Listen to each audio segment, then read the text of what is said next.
ආයිබෝවන් කියලා පිළිගන්නවා දත් ඕගොල්ලන් හැමෝම. අද මම ඕගොල්ලන්ට අරන් ආවා සෝස් වර්ග දෙකක් පොඩ්ඩ ගොඩාක් මාස කරන සෝස් වර්ග දෙකක් හරිම ඉක්මනින් ලේසියෙන්ම පිරිසුදුව ගෙදර හදාගන්න පුළුවන් විදිහ. ඉතින් මම මුලින්ම හදනවා මයොනීස් සෝස් එක. මම මේකට බිත්තර එකක් අරන් තියෙනවා. බිත්තර එක ෆ්‍රිජ් එකේ තියලා මම ගත්තේ. ඊට පස්සේ මම එළවලු තෙල් අරන් තියෙනවා. එළවලු තෙලුත් මම ෆ්‍රිජ් එකේ දෙකම එක හා සමාන කාලයක් පැයක විතර කාලයක් දෙකම ෆ්‍රිජ් එකේ තිබ්බා. මොකද මයොනීස් එක ඉක්මනින් හොඳටම හදාගන්න පුළුවන් අපිට තෙල් එකයි බිත්තරේ ෆ්‍රිජ් එකේ තියලා ගත්තාම. ඊට පස්සේ විනාගිරි එකතු කරනවා. මේස හැඳි එකක්, දෙහි ඉස්මත් මේස හැඳි එකක් එකතු කරනවා. මේ ටික එකතු කරලා රස අනුව ලුණු ටිකක් එකතු කරගන්නවා. එකතු කරලා මේක බ්ලෙන්ඩර් කරගන්නවා. ඉතින් ඕගොල්ලන්ට පේනවා ෆ්‍රිජ් එකේ තිබ්බ නිසායි මේ වගේ බ්ලෙන්ඩර් කරන්න ගත්තු ගමන්ම සෝස් එක හොඳට හැදුනේ. ඉතින් ඕගොල්ලොනුත් ගන්නකොට එක්ක ෆ්‍රිජ් එකේ තියන්න පැයක් විතර බිත්තරේ තෙල් එකත්, එහෙම නැතිනම් කාම රුෂ්ණත්වයේ දෙකම තියන්න. එහෙම තියලා සෝස් එක හදාන්න ගන්න. එතකොට හරිම ලේසියෙන් ඉක්මනටම හදා ගන්න පුළුවන් ඔයාලට.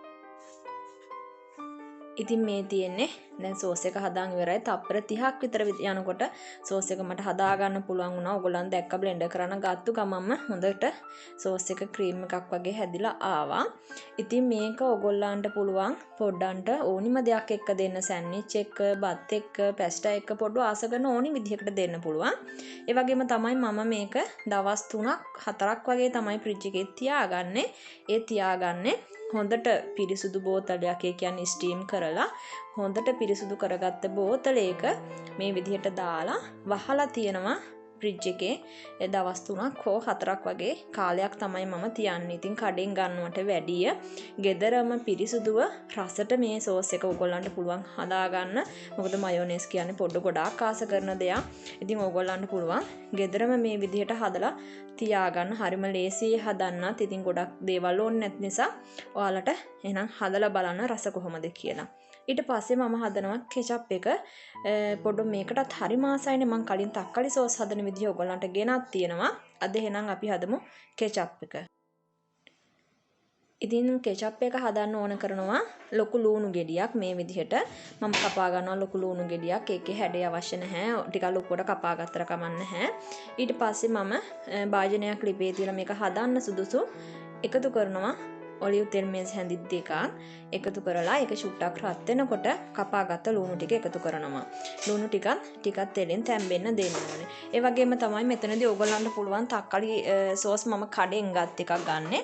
නමුත් ඕගොල්ලන්ට පුළුවන් තක්කාලි ගෙඩි ටිකක් අරගෙන කපලා වතුර ටිකක් දාලා තම්බලා බ්ලෙන්ඩර් කරලා මේ වගේ සෝස් එක හදාගෙන එකතු කරන්න. ඊට පස්සේ මම මේකට එකතු කරනවා සීනි. ඉතින් සීනි ඕගොල්ලන්ගේ රස අනුව එකතු කරගන්න පුළුවන්. මම ගත්තු ප්‍රමාණ 5න් දානවා මම. ඊට පස්සේ ලුණුත් මම එකතු කරනවා. සීනි නම් මම මේ සැඳි 2මාරක් වගේ එකතු කරලා ඊට පස්සේ කුරුඳු කුඩු, ඊට පස්සේ මිරිස්. ඉතින් මේ ටික තමයි මම එකතු කරන්නේ. ඔයගොල්ලන්ට පුළුවන් මේකට මෙහෙ කියන්නේ තව මේකට එකතු කරනවා. මොකද මම මේක හදන්නේ විශේෂයෙන් දුවට. මොකද දුවට ටිකක් කඩේක සැරයි. ඉතින් මම මේක හදන්නේ වයින් එකතු කරන්නේ නැතුව, විනිගර් එකතු කරන්නේ නැතුව. ඉතින් ඕගොල්ලන්ට පුළුවන් අවශ්‍ය නම් එකතු කරන්න ඒ දේවල්. එතකොට හරිම විදිහට රසට එනවා. නමුත් මේ විදිහ බබාලට ගොඩක්ම හොඳයි. මේකත් හරිම රසයි. මේකත් බබාලට ඕනිම දෙයක් එක්කලා අපිට කන්න දෙන්න පුළුවන්. ඉතින් ඊට පස්සේ මේක හොඳට ලිපේ තියලා අපි හදා ගන්නවා. ඊට පස්සේ මම ලිපෙන් මේක අරගෙන බ්ලෙන්ඩර් කරගන්නවා. මම රසණයෙන්ම බ්ලෙන්ඩර් කරගන්නවා මේ විදිහට. අපි ලුණු හැම කැපුවේ ටිකක් ලොකුවට නිසා ලුණු කෑලි හොඳට පොඩි වෙනකම් මේ විදිහට සෝස් එක හැදෙනකම් බ්ලෙන්ඩර් කරගන්න ඕනේ. මේ විදිහට. ඉතින් මේකත් දවස් කීපයක් 3ක් 4ක් 5ක් එහෙම නැත්නම් සතියක් වුණත් තියන්න පුළුවන්. ජීවාණුහරණය කරපු බෝතල් වල දාලා සීල් කරගත්තොත් ඊට වැඩි මාසයක් 2ක් 3ක් වගේ වුණත් තියන්න පුළුවන්. මේ විදිහට බෝතල් කරගත්තොත්. එහෙම නැතුව මේ විදිහටම හදලා නිකම්ම බෝතලයක දාලා තියනවා නම් දවස් 3ක් 4ක් වගේ තමයි තියන්න සුදුසු. මොකද අපි පොඩ්ඩන්ටනේ දෙන්නේ. ඒ නිසා. ඉතින් මේ තියෙන්නේ මම හදාගත්ත සෝස් එක. මම ඕගොල්ලන්ට පහලින් සියලුම විස්තර දානවා.